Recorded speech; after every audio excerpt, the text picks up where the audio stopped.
Aujourd'hui, la jalousie.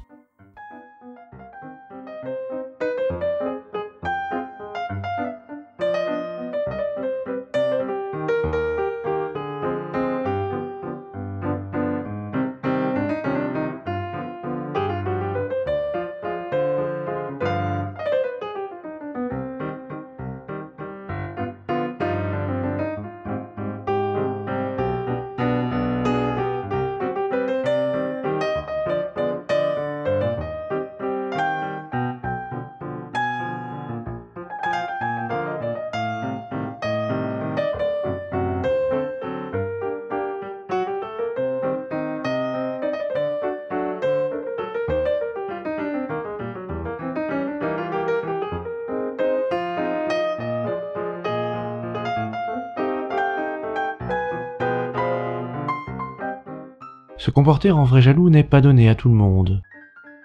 Dans ce domaine, comme dans tant d'autres, il faut se méfier des imitations, des mensonges et des illusions faciles.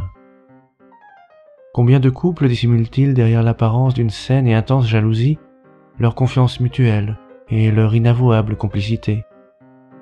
Combien de faux semblants et de déclarations creuses quant à une exclusivité farouchement exigée sur le principe, mais bien peu contrôlée dans les faits?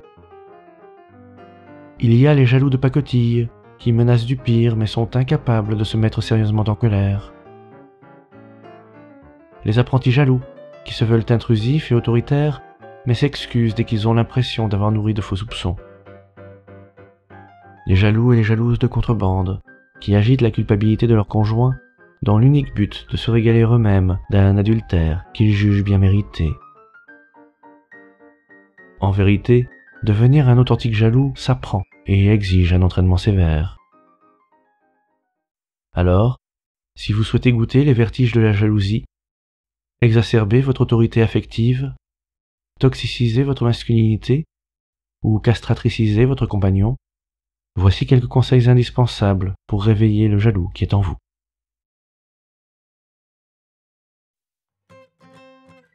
Conseil numéro 1. Choisir sa spécialité. À chaque jaloux ses goûts et donc sa recette. Commencez par vous demander quel jaloux vous désirez être. Il y a le type Caïn, violent, fratricide et incapable de se contenter de sa part du gâteau.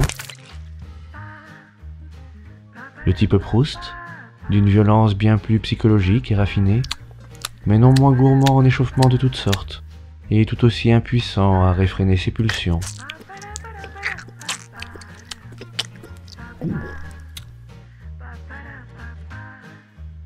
Ou encore le type Ménélas, déterminé à soulever tout le monde grec pour l'aider à retrouver sa délicieuse épouse, sa beauté glacée, au visage si ravissant que certains rustres l'appelaient Hélène à la belle poire.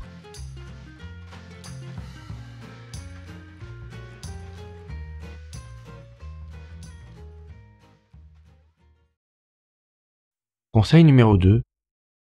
Maîtrisez les fondamentaux. Vous ne devrez jamais perdre de vue que le vrai jaloux sait arrêter la liberté de l'autre, bien au-delà d'où commence la sienne. Pour le jaloux, en effet, l'amour n'est que la petitesse du territoire. Soyez donc intransigeant, inflexible, et ne vous laissez distraire par aucun autre sentiment. La jalousie est une passion qui ne se peut davantage partager que son objet, qui suppose d'attaquer farouchement, avec tactique, technique et du tac au tac, et qui doit même tourner au toc pour rester authentique.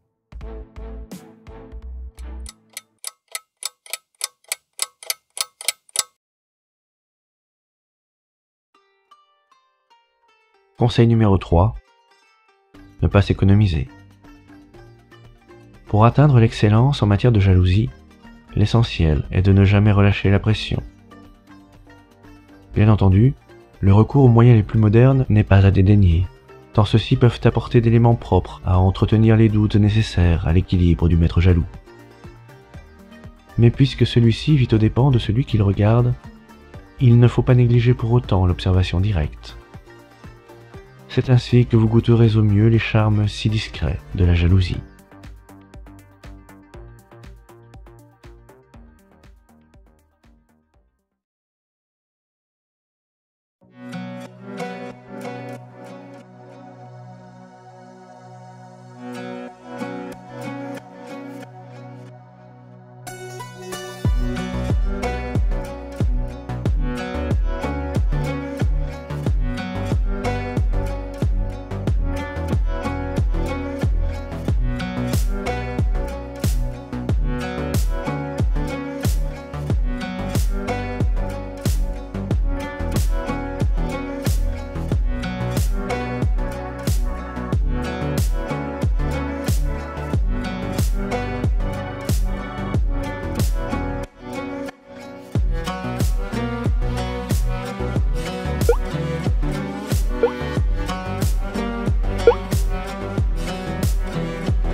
Conseil numéro 4.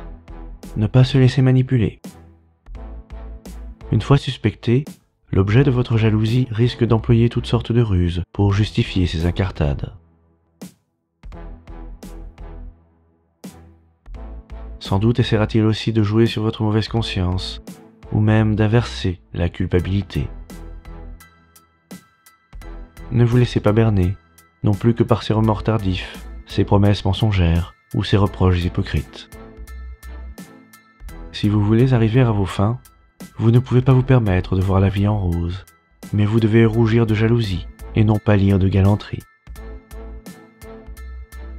Quant à votre compagne ou votre compagnon, il ne faut naturellement pas lui laisser le feu vert, mais lui causer au contraire une peur tout ce qu'il y a de plus assuré et azuré, le contraindre à un rire aussi jaune que son infidélité présumée, et, plus généralement, lui en faire voir d'un peu toutes les couleurs. Conseil numéro 5. Jalouser tout ce qui bouge. Pour améliorer votre capacité à exprimer pleinement et fougueusement votre jalousie, il faut vous entraîner à jalouser tout et tout le monde, constamment, en n'importe quelle circonstance et sous n'importe quel prétexte. Vous me direz que ce n'est pas toujours facile, qu'il y a des sujets qui vous laissent royalement indifférents, et sur lesquels il est compliqué de prendre la mouche et de s'égosiller. Mais, répondrai-je, à cœur braillant rien d'impossible. Et vous y parviendrez sûrement si vous faites en sorte d'interdire à votre entourage de placer le moindre mot pour modérer votre colère, jusqu'à y perdre votre ultime goutte de salive. Car de même que c'est en forgeant qu'on devient forgeron, c'est en ôtant l'eau et les mots de la bouche qu'on devient Othello.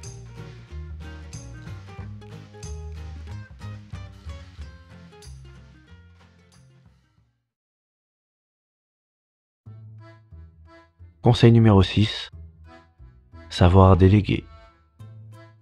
Si votre motivation est assombrie, ou si vous vous êtes épuisé en suivant ces conseils éclairés, sachez qu'il existe des spécialistes dont le métier consiste précisément à rallumer votre jalousie. Leur philanthropie admirable et désintéressée est tendue tout entière vers cet unique but. Évaluer les fragilités de votre couple et exacerber votre possessivité refoulée en vous permettant, par une photographie bien sentie, de faire la rencontre du troisième type.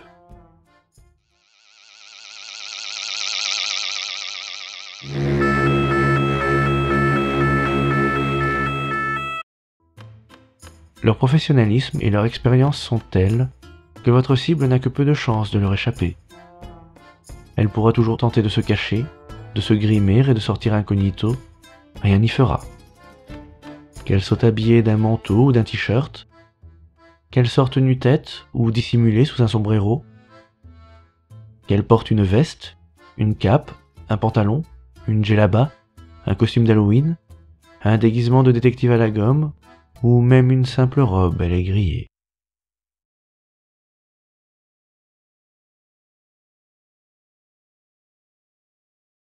Alors vous sentez-vous prêt, vous aussi, à devenir un grand jaloux ?